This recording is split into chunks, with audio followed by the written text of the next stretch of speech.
What up, Space Fam? Goes in here from AnimeUproar, and today we're going to be talking about 10 facts you didn't know about Baam, aka the 25th Baam from Tower of God.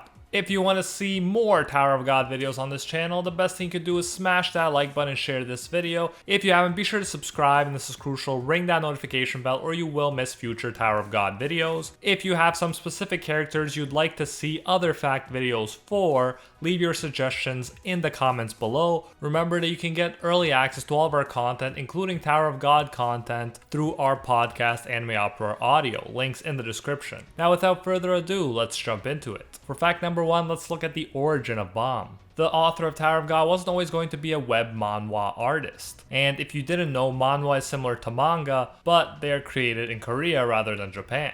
The author Lee Jong-hyu was born on May 29, 1986 and majored in Art Education University. Afterwards, he went for military service. While he was in military service, he met a superior who liked manhwa, and they both started to draw manhwa together. It was at this time that the author would initially come up with the idea of Tower of God and the character of Baam. He came up with an idea about a boy who came into a tower chasing after a girl who was his everything, and the tower would test the boy. By the time he finished his military service, he had 10 notebooks full of ideas and character prototypes that would one day evolve into the successful Tower of God series. There was and continues to be intense competition in the webtoon market, but the author kept releasing webtoons for free. It took over 6 months before he was contacted with an offer to officially publish the Tower of God series. So the story was meant to revolve around Baam and the tower right from the beginning, and fortunately for us, the author made that friend in the military who fueled his work and love of manhwa. If not for him, we might have never come to know Baam and the exciting world of the tower. For fact number 2, let's look at Baam's birthday. Baam's full name is the 25th Baam, and we're told that his name comes from his birthday. According to Baam, it was Rachel who actually told him that his name comes from his birthday, so she seems to know a lot more than we do, since for us, Baam's birthday is classified. In fact, the author said that Baam's birthday is the biggest secret. Interestingly enough, Baam was initially referred to by Head On as, and I quote, "the boy who was born on the night that the tower cried," end quote. However, it was taken out in later versions. According to the author, this line is foreshadowing, but he decided to take it out because it might give too much confusion in the beginning. So we only get some clues surrounding when Baam was born, but it's clearly gonna be a big deal when we find out. We don't know how old Baam is, but we do know that characters in the Tower of God series have much longer lifespans than we do. For instance, waifu candidate Yuri is at least over 500 years old, and there are characters that are over 1,000 years old. This is a unique twist that I haven't come across often in the anime I've seen so far. For fact number 3, let's look at Baam's height. Baam's height changes throughout the story as it follows his physical and mental growth. His first recorded height is 168 centimeters or 5 feet and 6 inches, and later the author tells us that he reaches around Kun's height, which is 181 centimeters or 5 feet and 11 inches. Thus he at least becomes around 6 feet tall, and he might not be done growing yet. For instance, Yuri is taller than you'd expect an anime girl like her to be at 180 centimeters or also around 5 feet and 11 inches tall. And the author tells us that within the tower, Yuri is actually on the smaller side, so expect to see a lot of huge characters as the series progresses. For fact number 4, let's look at Baam's name. It has 2 meanings in Korean. It means knight as in the opposite of day, and not the kind of knight who protects damsels in distress in a suit of armor. And Baam also means chestnut. A number of times, characters play on the chestnut meaning of Baam's name and call him Tasty. Knight also makes sense with his name since he is often associated with darkness. He came from a cave after all. However, it is also in the night that stars shine, and that's also significant since Baam's been compared to a shining star as well. He also gains another meaningful name later on in the series, but we won't go into that here since the anime is not that far along yet. Fact number 5. Baam's voice actor is the 27-year-old Taichi Ichikawa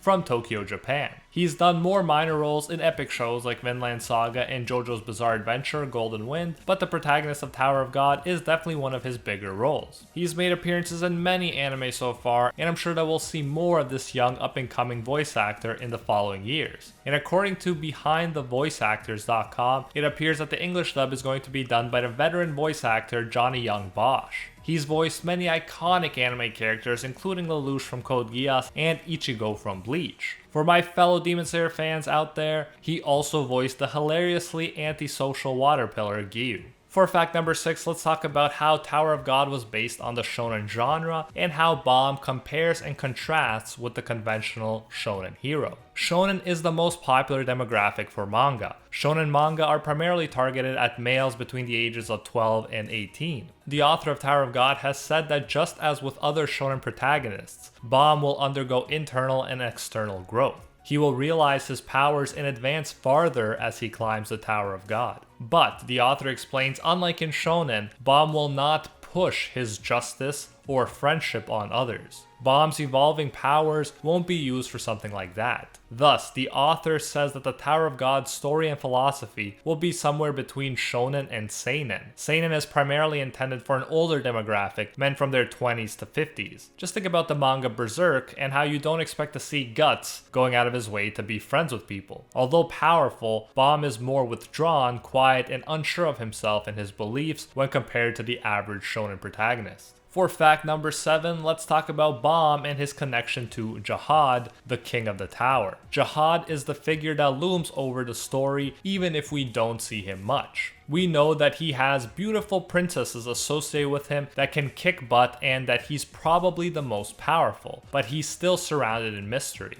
Baam has been noted to be similar to Jihad in his younger days. Jihad was also an irregular. The main difference between the two, we're told, is that both sought power to make people happy, but Baam wanted power so he could stay by the side of his friends, while King Jihad wanted power so that he could stand above others. Despite this difference, the author said that if the two characters had met when Jihad was younger, they would have gotten along pretty well. But as things stand, they have to have an antagonistic relationship. It's always interesting when similarities are drawn between the main character we're supposed to root for and the figure that seems to be, at this point at least, the final all-powerful boss of the series. For fact number 8, let's talk about Baam and Rachel. When asked if Baam and Rachel were dating, the author responded that they aren't and that it's more complicated than that.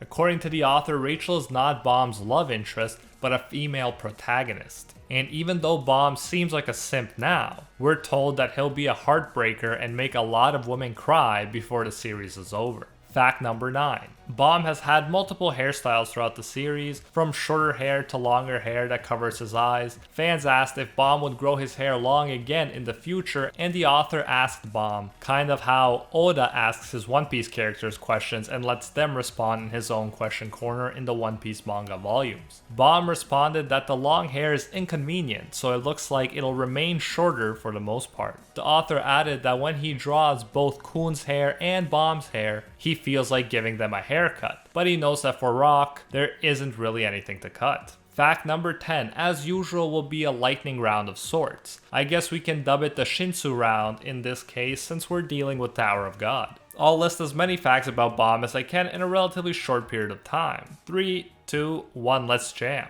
Baam's hair is brown and his eyes are supposed to be gold, even though they kind of look orange in the anime. Baam is great at cooking and his best dish is cream spaghetti. He doesn't eat salty stuff or raw foods, but he likes Korean food in general. Baam's ambidextrous, meaning that he can naturally use his left hand as well as his right hand, but he was still taught to use his right hand more. And the author tells us that off-screen, Baam does a lot of training, making it clear that he works hard and is not just expecting his talent to save him. And there it is, I definitely learned a lot of things that I didn't know about Baam as I was researching this video, and I hope you learned some new facts about him too. If you knew all of this stuff, then congrats, you are a Tower of God stan of the highest caliber. If you did enjoy the video and want to see more, be sure to smash that like button and share this video. Let me know what character you would like to see next. If you haven't, be sure to subscribe, and this is crucial, hit that notification bell or you will miss future Tower of God videos. Remember that you can get early access to all of our content, including Tower of God content, on our podcast, AnimeUproar Audio, links in the description. Also, feel free to let me know who your favorite Tower of God character is below. I'd love to know since this series is filled with so many good ones.